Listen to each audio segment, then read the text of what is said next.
I once used to identify as a cisgender gay male, and now I come to realize after breaking down walls and like opening mental doors that were once put up by, growing up in a cisgender dominant world, I was finally able to find my true self, and I now identify as a non-binary trans person. I think for me, I first came out as bisexual, and I was comfortable in my sexuality, I guess, and as I understood that I mostly liked femme-bodied people, that was okay for me, but the most conflict I have is with my genderqueer identity. I grew up in the suburbs, predominantly the only black child in a suburban white school and neighborhood.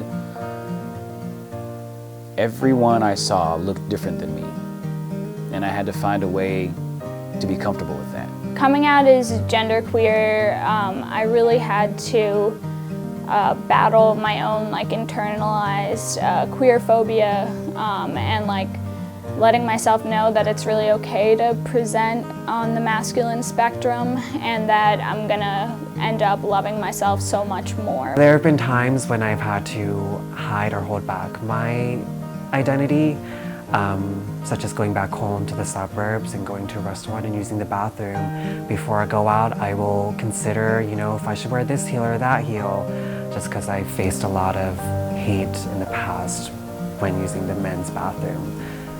Some days I am grounded in comfort, and other days I'm not. But what has kept me rooted is the relationships I've built over the years.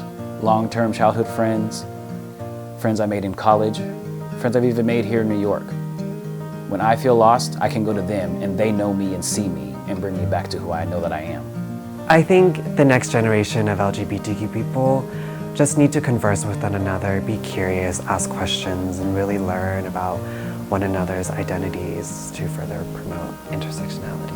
I think it's really important that we ask each other to share their stories, especially even coming out process and stuff like that, because it's really different for everyone, and to understand your own privilege, you need to know where everyone in the rest of the community came from.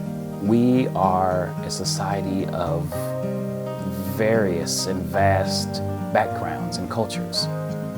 As human beings, we are meant to interact with one another. We are not meant to live isolated lives. So if we don't include those around us, we're not living.